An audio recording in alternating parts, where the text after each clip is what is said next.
사랑합니다. 2019년 11월 10일, 3년 전에 우리는 마지막으로 성찬 예배를 드렸습니다. 이후에도 온라인으로도 성찬식을 할 수도 있었겠지만은 제가 아무리 생각을 해도 성찬식은 온라인으로 진행되는 게 어렵겠다. 함께 한 떡과 한 잔을 나누는 게 좋겠다 생각해서 3년을 미뤘습니다. 그리고 오늘 진행하게 됐네요. 3년 전에 저는 마지막 성찬식 때 누가복음 15장 가지고 말씀을 나누었습니다. 아버지를 끊어버리고 고향 마을을 끊어버리고 자기 좋은 길로 떠나갔던 탕자 이야기였습니다. 다 끊고 떠났으면 혼자 잘 지내든지, 다 잃어버리고 망가진 다음에 아버지 생각나고 고향 마을 생각나서 돌아오는 길이었죠. 당시 이스라엘에는 케자자라고 하는 의식이 있어서 그렇게 가문을 먹칠을 하고 마을을 먹칠을 한 사람은 들어오지 못하도록 컷오프하는, 케자자하는, 끊어버리는 의식이 있었습니다. 아버지는 다 잃고 돌아오는 아들 케자자 당할까봐, 컷오프 당할까봐 그거 못 당하게 하려고 치마를 들어 올리고 부끄러움을 무릅쓰고 맹렬히 달려가서 그 아들을 안아버립니다. 내 아들 끊어내지 마세요. 그게 하나님께서 아들을 보내셔서 우리를 사랑하신 방법이었죠. 이제 그 사랑을 이루시기 위해 십자가 지셔야 하는 날 밤이 되었습니다. 그날 밤 이미 예수님의 12 제자 중 하나였던 가룟 유다는 대제사장들을 만나서 예수님을 팔려고 은 30냥 가지고 거래하는 중이었습니다. 예수님은 다 알고 계셨습니다. 그러나 때가 이름에 예수님께서 함께 사도들과 앉으셨다. 무슨 때입니까? 이 죄 많은 인생들을 위해 대신 죽으실 때. 그리고 조금 더 보면 부활을 통해 우리를 구원하실 때. 사도들과 함께 앉으셨다. 2000년이 지나서 지금 우리가 생각하면 사도들이라는 이름 들으면 너무 좋지요. 2000년 전 그날 밤도 좋았을까요? 그날 아침까지만 해도 사도들은 누가 더 크냐고 투닥투닥 싸웠어요. 성찬식 마시고도 싸웠어요. 우편에 왼편에 하며 투닥투닥 싸워요. 예수님께서 겟세마네에 올라가셔서 기도해 달라고 부탁하셔도 한시도 견디지 못하고 잠들어 버렸어요. 그들이 바로 사도였습니다. 2000년 전 그날 밤 예수님과 함께 앉았던 사도는 지금 우리가 생각하는 사도가 아닙니다. 말할 수 없이 연약하고 죄가 가득하고 자기가 높아지기를 원했고 자기의 뜻을 관철하고자 했던 아주 못난 제자들일 뿐이었습니다. 예수님은 그 마지막 날 밤에 제자들, 사도들과 함께 앉으시고는 한마디를 여십니다. 내가 고난을 당하기 전에 너희와 함께 이 유월절 먹기를 원하고 원하였노라. 예수님께서 진짜 원하고 원하셨던 게 뭘까요? 고난을 받기 전에 이 땅에서 마지막으로 행하실 일을 행하시기 전에 한 인생이 이 땅에 와서 마지막으로 무슨 말을 하는가, 마지막으로 어떤 일을 하는가 보면 그의 인생의 목적이, 그가 이 땅에 살았던 이유가 다 드러납니다. 고난을 받으시기 위해 이 땅에 오셨기 때문에 예수님께서 마지막으로 행하신 일은 고난 받으시는 겁니다. 그런데 예수님께서 고난 받으시고 모욕당하시고 십자가에서 못 박혀 죽기만 하시면 이 형편없는 사도들이 예수님을 버리고 믿음이 회복되지 못할 것 같으니까 예수님이 마지막 성찬식을 열어서 그들에게 고난의 의미를, 예수님의 죽으심의 의미가 무엇인지를 설명하기 원하셨던 거죠. 그 설명을 통해 우리는 예수님께서 이 땅에 왜 오셨는지를 분명히 알 수 있습니다.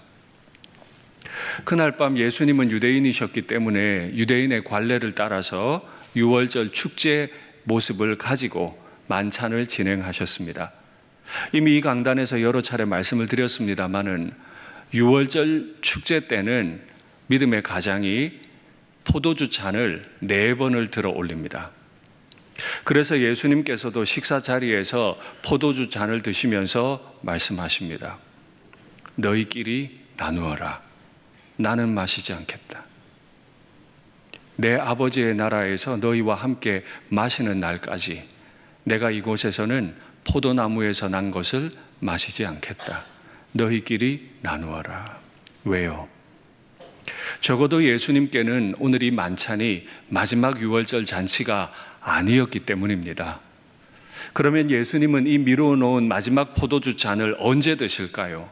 아버지의 나라에서, 새하늘과 새 땅, 새 예루살렘에서 어린 양 되신 예수님과 거룩하고 순결한 우리 신부가 어린 양의 혼인 잔치 때 마지막 그 축배를 들어 올리며 애썼다. 너는 이제 내 아내다. 영원토록 이 땅을 통치하자. 그 잔치 때까지 마지막 축배를 예수님은 미루셨어요. 그리고 제자들끼리 너희들끼리 나누라고 말씀하셨어요. 제자들이 잔을 받아 마신 이후에 예수님이 떡을 떼어서 그들에게 주시면서 이것은 너희를 위하는 내 몸이라. 지금 뭐 하라는 거예요? 예수님의 몸을 뜯어서 이 더러운 입안에 넣어서 씹어 먹으라는 거예요. 이 순간이 교회가 가장 영광스러운 순간입니다. 하나님의 몸을 뜯었잖아요. 하나님의 아들의 몸을 입에 넣고 씹고 있잖아요. 이것이 바로 교회가 가장 교회다울 수 있는 순간입니다. 그날 밤 그 자리에서 함께 성만찬에 참여했던 사도 요한이 편지를 썼습니다. 확인하시죠. 하나님의 사랑이 우리에게 이렇게 나타난 바 되었으니 하나님이 자기의 독생자를 독생하신 하나님을 세상에 보내심은 그로 말미암아 우리를 살리려 하심이라. 이 죄 많은 인생이 죄를 가져가시고 죄를 대신 지고 벌 받으셔서 더 이상 내게 벌 받지 않도록 구원이 임하도록 하심이라. 사랑은 여기 있으니 우리가 하나님을 사랑한 것이 아니요 하나님이 우리를 사랑하사 우리 죄를 속하기 위하여 화목 제물로 그 아들을 보내셨습니다. 그날 밤 그 만찬에서 사도 요한은 알았어요. 그 이후에도 기도하며 깨달았어요. 아, 그날 우리가 먹었던 그 떡은 하나님의 몸이었는데 이 떡을 먹음을 통해 내 죄가 사해지고 하나님과 화목하게 되었구나. 화목 제물로 돌아가신 거였구나 알게 됐습니다. 구약 이스라엘 백성들은 5개의 큰 제사가 있었습니다. 이 5개의 제사는 저마다 다양한 방식으로 진행이 됐고 저마다 특징들이 있었습니다. 화목제도 다른 제사들과 구별되는 특징이 하나 있었습니다. 제사 진행 중에 특징이 있지 않았고 제사를 준비하는 중에도 화목제의 특징은 없어요. 진짜 화목제가 화목제인 이유는 제사를 마친 후에 하는 의식 때문에 화목제는 화목제가 되었습니다. 제사 다 끝나고 화목제가 하이라이트가 드러나는 거예요. 화목제를 히브리어를 그대로 번역하면 샬롬의 제사입니다. 샬롬의 제사. 하나님과 사람들이 샬롬을 경험하는 거죠. 제사를 마친 다음에 그들이 행하는 의식은 이렇습니다. 봉헌자가 제물을 가지고 왔고 하나님 먼저 잡수시게 드립니다. 하나님이 그 제물 가운데 잡수시는 부분은 짐승의 기름, 짐승의 콩팥, 짐승의 간, 미엽, 간의 아래쪽에 있는 작은 부분, 그거 세 개를 잡수세요. 영이신 하나님이 무슨 육체의 고기를 잡수시겠어요? 하나님께서 잡수시는 걸 표현하기 위해 제단불에 올려놓고 태우면 그 부위가 타면서 연기가 하늘로 올라갑니다. 아, 하나님이 내가 드린 화목제물을 잡수고 계시는구나. 그러면 그 제물 가운데 나머지 부분인 가슴살, 그리고 오른쪽 뒷다리, 이걸 그 제사를 집전했던 제사장에게 줍니다. 그러면 제사장이 가슴살하고 소 뒷다리를 뜯어 먹습니다. 그리고 남은 부위를 봉헌자가 다 가져갑니다. 다른 제사는 봉헌자가 가져가지 못합니다. 그러나 화목제는 봉헌자가 가지고 가요. 하나님도 잡수시고 제사장도 잡수시고 이 더러운 죄인도 하나님 앞에 드렸던 걸 다시 뜯어 먹습니다. 하나님의 식탁에 오르는 겁니다. 그게 화목제의 하이라이트입니다. 어떻게 그 모습이 진행되었는지 신명기 말씀 확인하겠습니다. 오직 내 하나님 여호와께서 택하실 곳, 하나님이 장소를 택하실 거예요. 이쪽으로 와라. 네 하나님 여호와 앞에서 하나님도 임재하세요. 그리고 제사 드리는 봉헌자가 드리는 그 음식을 드시는 거죠. 너는 네 자녀와 노비와 성중에 거주하는 레위인과 함께 그것을 먹고, 봉헌자가 예물을 가져가서 혼자 다 먹는 게 아니에요. 자녀에게 나누고 가치 없어 보이는 노비에게도 나누고 성전을 돕는 레위인들에게도 나누어서 함께 그것을 먹고 또 네 손으로 수고한 모든 일로 말미암아 내 하나님 여호와 앞에서 즐거워하되. 화목제의 끝은 즐거워하는 거예요.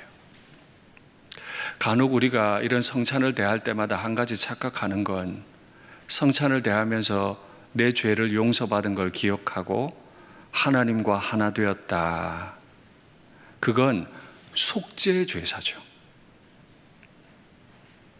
그건 화목 제사가 아니에요. 예수님은 그것만을 위해 돌아가신 게 아니에요. 예수님은 화목 제물이 되셨어요. 화목 제물은 하나님의 식탁에 하나님 좌정하시고 제사 드렸던 제사장 들어오고 이 더러운 죄인도 오르는데 이 죄인과 함께하는 또 다른 죄인들이 다 하나님의 식탁에 올라서 함께 먹고 한 식구 된 걸 확인하고 많이 즐거워하는 예식이라.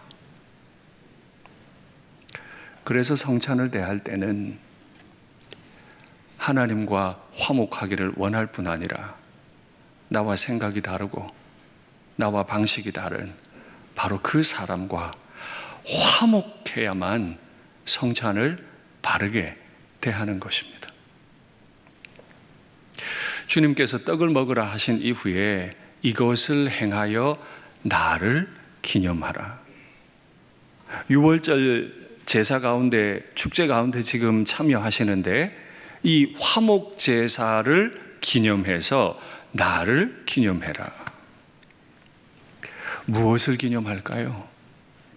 예수님 날 위해 죽으신 거? 예, 그것도 기념해야죠. 예수님 때문에 내가 하나님의 식탁에 올라서 하나님과 먹고 마시는 관계가 됐다는 거, 그것도 기념해야죠. 제사장, 레위인, 내 노비, 내 가족들 다 같은 죄인인데 함께 한 상에 올라서 먹고 마시는 거, 그것도 기념해야죠. 그래서 화목제의 별명이 완성제입니다.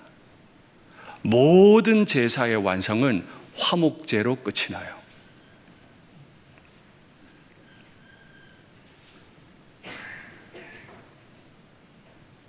이 죄 많은 인생이 하나님 앞에 드리는 모든 제사의 완성이 예수님이 화목제물로 돌아가심으로 인한 것이었다. 그래서 이 죄 많은 인생이 하나님이 잡수시는 상에 올라서 하나님과 함께 먹고 나와 맞지 않았던 사람들까지, 하찮은 사람들까지도 다 불러서 함께 나누는 식탁의 자리였습니다. 오늘 우리의 성찬이 그런 성찬이 되면 좋겠습니다. 완전히 하나가 되는 거예요. 이게 얼마나 큰 일인지 사도 바울은 로마서를 통해 이렇게 설명합니다. 곧 우리가 원수 되었을 때 하나님과 원수가 됐어요. 절대 하나님의 상에 오를 수 없었어요. 그의 아들의 죽으심으로 말미암아 하나님과 화목하게 되었은즉, 이게 우리가 꿈꾸는 거죠. 화목하게 된 자로서는 더욱 그의 살아나심으로 말미암아 구원을 받을 것이니라. 그뿐 아니라 이제 우리로 화목하게 하신 우리 주 예수 그리스도로 말미암아 하나님 안에서 또한 즐거워하느니라. 아멘. 예수님께서 이 마지막 성찬을 베푸시면서 원하고 원하셨던 게 무엇입니까? 맞아. 오래전에 예수님이라는 분이 계셨어. 그분이 참 3년 동안 우리 잘 데리고 다녔고 마지막 날 우리랑 식사도 했어. 그거 기억할 걸 원하셨던 겁니까? 아닙니다. 이날 밤에 예수님이 당신의 죽으심을 설명하신 이유는 꼭 이 유월절을 이 부족한 인생들과 함께 잡수시기를 원하고 원하셨던 이유는 예수님의 고난을 통해 우리가 하나님과 화목해지고, 예수님의 고난을 통해 우리가 우리의 형제들과 화목해지는 것, 이걸 목적으로 하셨어요. 이걸 원하고 원하셨어요. 얼마나 원하셨는지 예수님이 이 하나됨을 비유하시는데 폭탄 같은 선언을 하십니다. 바울이 부부에 관해 이야기를 했습니다. 가정에 관해 얘기했습니다. 제가 이 강단에서 여러 차례 강조했던 내용인데 에베소서 말씀 확인하시겠습니다. 그러므로 사람이 부모를 떠나 그의 아내와 합하여 그 둘이 한 육체가 될지니 이 비밀이 크도다. 나는 그리스도와 교회에 대하여 말하노라. 부부의 관계에 관해 말하는 중입니다. 한 남자와 한 여자는 완전히 다른 존재예요. 사는 방식이 지금까지 계속 달랐어요. 그런데 결혼하는 순간부터 이 둘은 완전히 한 몸이 돼버립니다. 아무도 이거 못 나눕니다. 두 부부가 육체적으로 하나 되는 것, 그것보다 더 크고 강력한 샬롬 있습니까? 없습니다. 바울이 말하고 있는 거예요. 너희가 정말 멋진 남편이 되고 멋진 아내가 되기를 원하니? 그러려면 너희에게 비밀이 있어야 된다. 남편과 아내가 서로에게 비밀이 있으라는 말이 아니라 두 부부가 완전히 하나 되는 그만큼의 하나됨의 비밀이 있었어야 돼요. 그게 뭐예요? 나는 그리스도와 교회에 대해 말하노라. 그리스도와 죄인인 교회가 완전히 다르게 살았어요. 그런데 그리스도의 화목제물 되심으로 그리스도와 교회가 완전히 하나가 돼서 샬롬밖에 없어요. 이걸 경험한 힘을 가지고 여기에서 예수님과 내가 완전히 하나 된 것을 눈으로 봄을 통해 부부가 한 몸이 되는 거예요. 그래서 성찬을 대할 때 우리는 생각해야 돼요. 내가 예수님 살 뜯어먹고 예수님 피를 들이마실 때 주여, 이 죄인도 사랑하셔서 이렇게 하나 되게 해주셨는데 나도 내 아내를 이렇게 사랑하기 원합니다. 내 남편을 이렇게 사랑하기 원합니다. 내 살 뜯어 먹이고 내 피 부어 주어서 내 아내, 내 남편 사랑하기를 원합니다. 우리의 모든 거룩한 행위의 힘은 성찬 예식을 반듯하게 참여하면서 나오는 줄 믿습니다. 그 이후에 예수님께서 잔을 가지시고 들어 보이시며 설명하십니다. 이 잔은 너희를 위하는 내 피로 세우는 새 언약이다. 이것을 너희를 위하여 붓는다. 몸을 주신 예수님께서는 이제 피를 건네주십니다. 내가 새로 언약한다. 반드시 나는 너희와 함께 하나 된다. 그래서 내가 십자가에서 죽을 때 죄인 윤상덕이 너도 함께 죽는다. 내가 부활될 때 넌 나와 하나였기 때문에 너도 부활된다. 내가 약속한다. 그걸 위해 지금 내가 내 피를 붓는다. 예수님께서 유월절 의식을 행하시고 화목 제물이 되셔서 화목 제사를 지금 집전 중이신데 율법과 조금 다른 면 하나를 보이십니다. 그게 바로 이 피를 대하는 태도였습니다. 율법 한번 확인하시죠. 다만 크게 삼가서 너무 즐겁고 좋은 날이지만 조심해야 될 게 있다. 그 피는 먹지 마라. 피는 그 생명인즉 네가 그 생명을 고기와 함께 먹지 못하리니 너는 그것을 먹지 말고 물같이 땅에 부어버려라. 쏟아버려라. 율법에서는 피를 결코 마시지 못하게 했습니다. 그런데 오늘 예수님께서는 당신의 피를 우리에게 마시라고 하십니다. 하늘의 하나님은 하늘로부터 좌정하셔서 예수님의 기름과 콩팥과 간 미엽을 잡수시고 이 죄인은 예수님의 몸을 뜯어먹고 예수님의 피를 마시게 됐습니다. 완전히 파격적인 제안을 하시기 위해 예수님은 당신의 피를 이 땅에 다 쏟으셨습니다. 사실 예수님께서 이날 밤 이렇게 아름다운 예식을 진행하셨던 건 1400년 전의 일을 완성시키기 위함이 아닌가 생각해 봅니다. 1400년 전에 그날 그 시내 산에서 얼마나 아름다운 일이 있었는지 한번 확인하시죠. 모세가 여호와의 모든 말씀을 기록하고 하나님께서 모세를 시내산으로 불러 올리셔서 모세는 그 자리에서 하나님의 말씀을 받았습니다. 그리고 기록했습니다.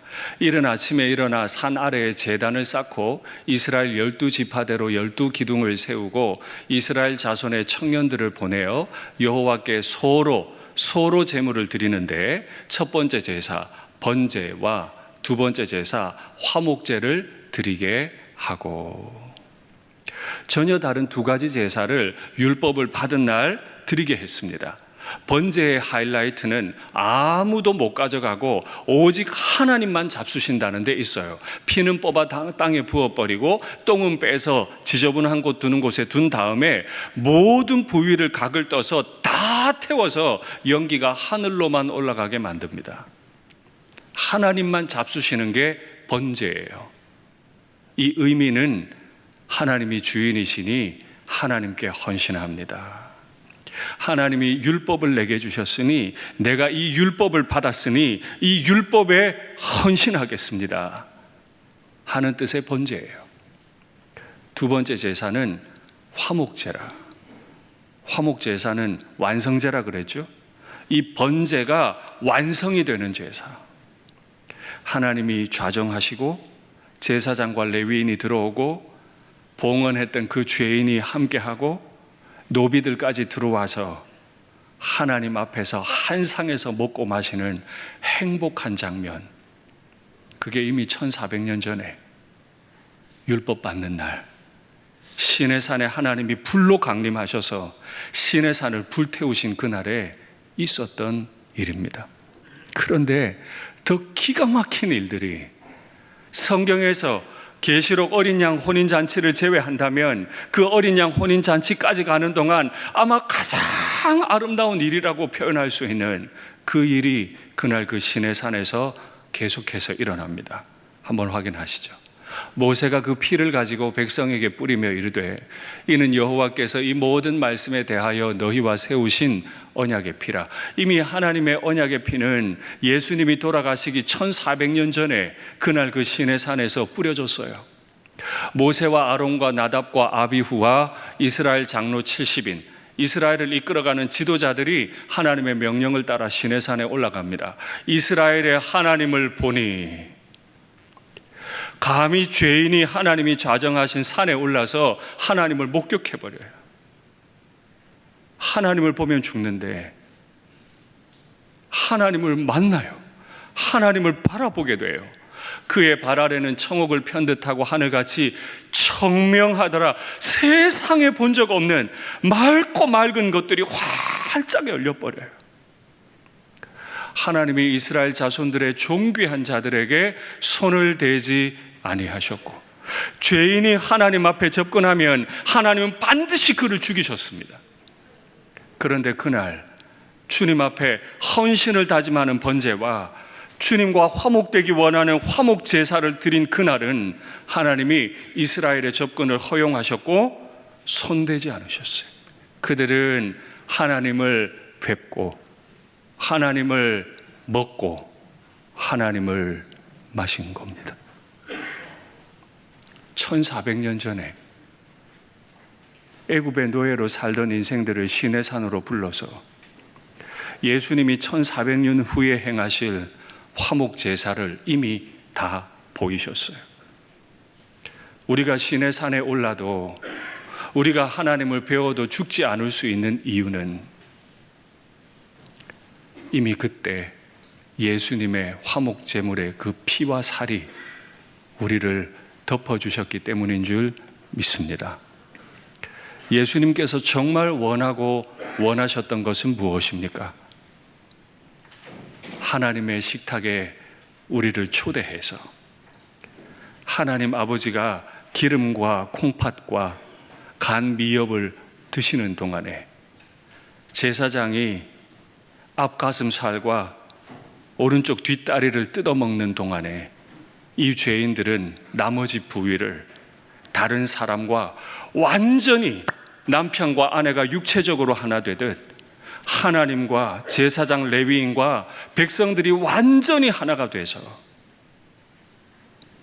한 식탁에 올라 즐거워하는 것, 이것이 예수님께서 원하고 원하셨던 일인 줄 믿습니다. 말씀을 맺겠습니다. 오늘 성찬을 대하실 때 예수님의 살 떡을, 예수님의 피 잔을 우리의 식도로 넘길 겁니다. 그때 기억하십시오. 이 죄인이 하나님의 식탁에 오를 수 있구나. 이 죄인이 또 다른 죄인과 부부가 하나 되듯 하나 되어야 하는구나. 이 은혜를 우리에게 주셨구나. 이 사실을 믿음으로 고백하는 은혜가 있기를 간절히 바랍니다. 아멘.